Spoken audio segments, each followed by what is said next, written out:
Good morning everyone. स्वागत है आप लोगों का कक्षा 7 की गणित की कक्षा में इकाई 7 अभ्यास 7G। टॉपिक आपके पास वाणिज्य गणित चक्रवृद्धि ब्याज पर हम लोग प्रश्न कर चुके हैं। ठीक है, कुछ बच्चों के डिमांड पर हम लोग प्रश्न अभ्यास 7G फिर से कर रहे हैं क्योंकि उन लोगों को समझ में नहीं आया था। अब 7G में हम प्रश्न 4 देखिए क्या है। प्रश्न 4 के माध्यम से ही मैं इसका कॉन्सेप्ट समझाऊंगा। क्या हमें करना है? एक एक नियम द्वारा चक्रवृद्धि ब्याज को ज्ञात करना। एक एक नियम द्वारा चक्रवृद्धि ब्याज ज्ञात करना। अब ये आपको पता होना चाहिए एक एक नियम क्या होता है। एक के लिए ज्ञात करते हैं। ये आप कक्षा 5 में भी अगर ध्यान में पढ़ चुके थे एक एक नियम। जैसे हमने पहले बताया था कि मान लीजिए 4 कलम का दाम 40 रुपए है तो 9 कलम का दाम कितना हो जाएगा? 90 हो जाएगा। कैसे 90 आया है? वेरी गुड, क्योंकि हमने पहले 1 कलम का दाम ज्ञात किया है तो इसके बाद जब 1 10 रुपए का आ गया तब हमने 9 का निकाल दिया है। सही है। अब ऐसे हम प्रश्न 4 की बात करें।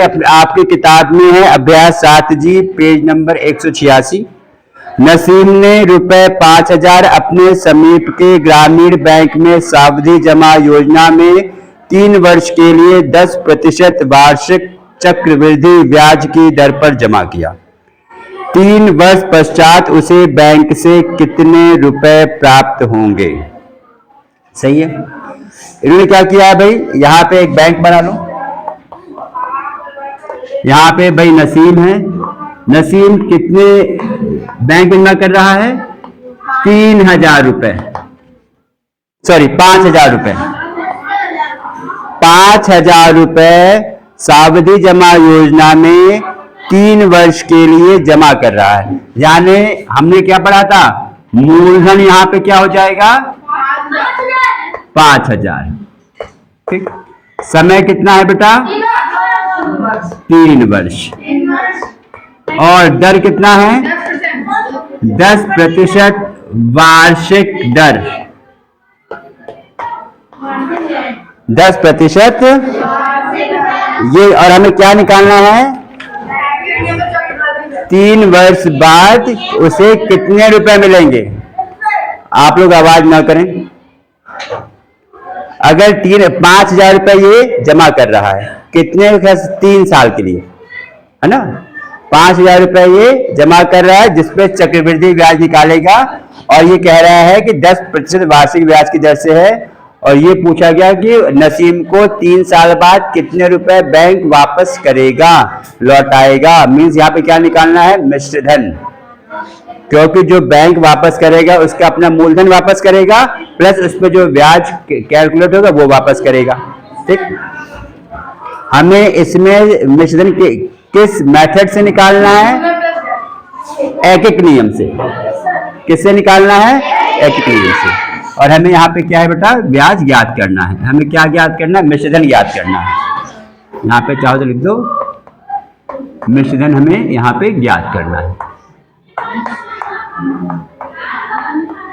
3 साल बाद। ठीक। अब देखो यहाँ पे क्या दिया है? दर दिया है 10% वार्षिक दर। इसका क्या मतलब हो गया? कौन बताएगा? ये पढ़ चुके हो आप लोग?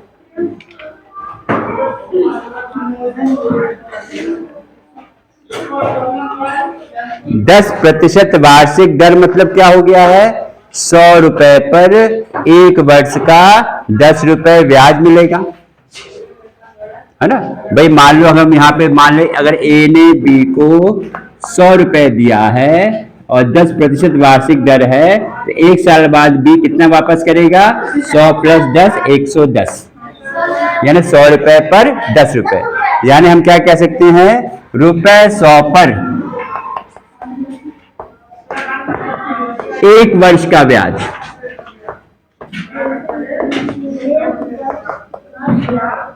कितना हो जाएगा? रुपए 100 पर 1 वर्ष का ब्याज 10% वार्षिक दर के हिसाब से हो जाएगा रुपए 10। हमें किससे निकालना है? एक एक नियम से। मतलब हम एक के लिए याद करेंगे। तो रुपए 1 पर 1 वर्ष का ब्याज कितना हो जाएगा बेटा? 100 पर अगर 10 रुपए मिल रहा है तो 1 रुपए में कितना मिलेगा?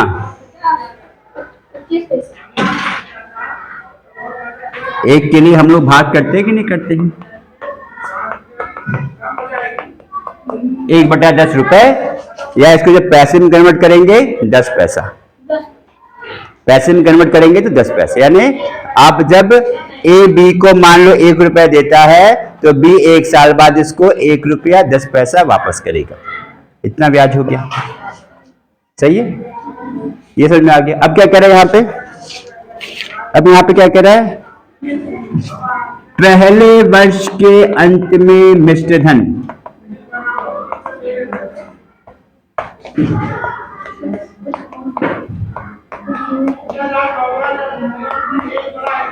कितना हो जाएगा? पहले वर्ष के अंत में मिश्र धन मूलधन प्लस ब्याज। कितना मूलधन था? 1 रुपया। ब्याज कितना था? 1/10। तो जोड़ दोगे कितना आ जाएगा ये? अरे भैया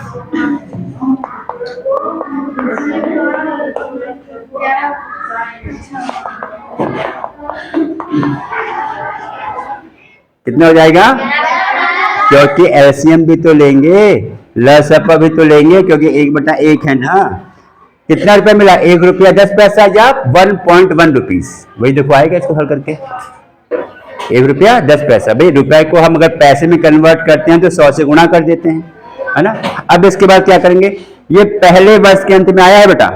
क्या है ये? पहले वर्ष के, ठीक,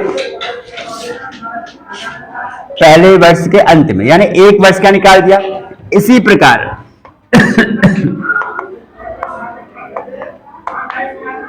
3 वर्ष के अंत में क्या हो जाएगा? 3 वर्ष के अंत में मिश्र धन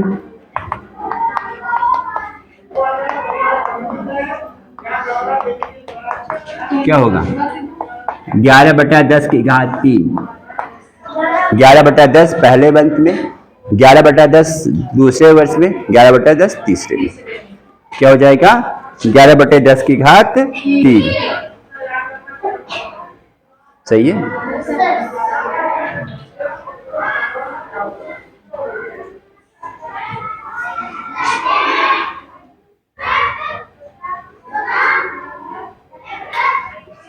अब इसी प्रकार 3 वर्ष, इस 3 वर्ष के अंत में मिश्रण क्या हो जाएगा?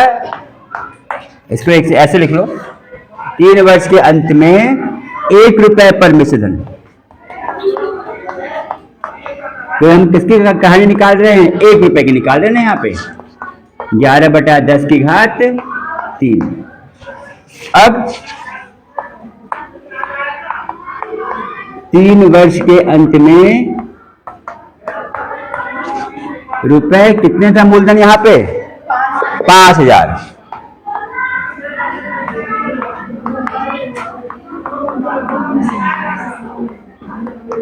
अब देखो क्या हो जाएगा? 11/10 की घात 3 गुणे 5000। इसको हल कर लो, कितना आएगा?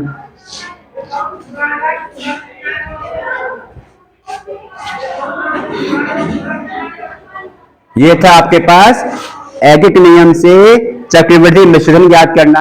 अगर ब्याज ज्ञात करना होगा तो मूलधन माइनस कर दोगे। ये कर लोगे हल इसको आप यहाँ पे, ये तो हल कर सकते हो। कितना हो जाएगा? 11/10 गुणा 11/10, क्योंकि घात 3 है इसकी, घातांक में पढ़ चुके हैं, गुणा 5000।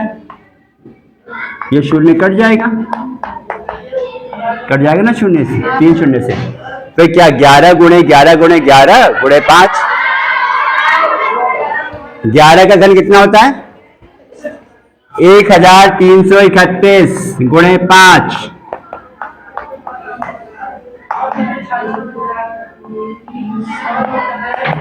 ये चेक करो यार,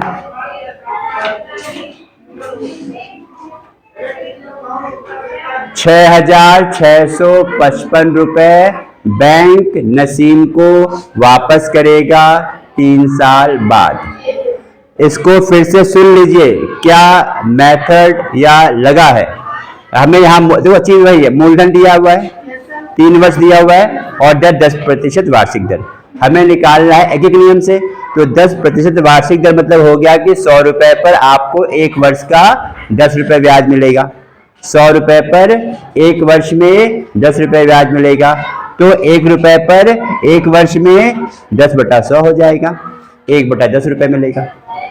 तो हमने क्या किया, फिर रुपए 1 पर एक वर्ष का मिश्रधन निकाल लेंगे। 1 रुपए पर एक वर्ष के बाद का मिश्रधन निकाल लेंगे, जो 1 + 1/10 हो जाएगा, क्योंकि मिश्रधन क्या होता है, मूलधन प्लस ब्याज। एक साल में आपको इतना मिल रहा है, तो हर साल में आपको 11/10 मिलेगा 100 रुपए के में। फिर पहले साल में हो जाएगा, फिर दूसरे साल में भी वही मिलेगा, तीसरे साल में भी 11/10, क्योंकि हम क्या निकाल रहे हैं, 1 रुपए पर। मैंने अंतर बताया था, अगर ध्यान आ रहा होगा। 3 वर्ष कहता है तो पहला प्लस दूसरा प्लस तीसरा।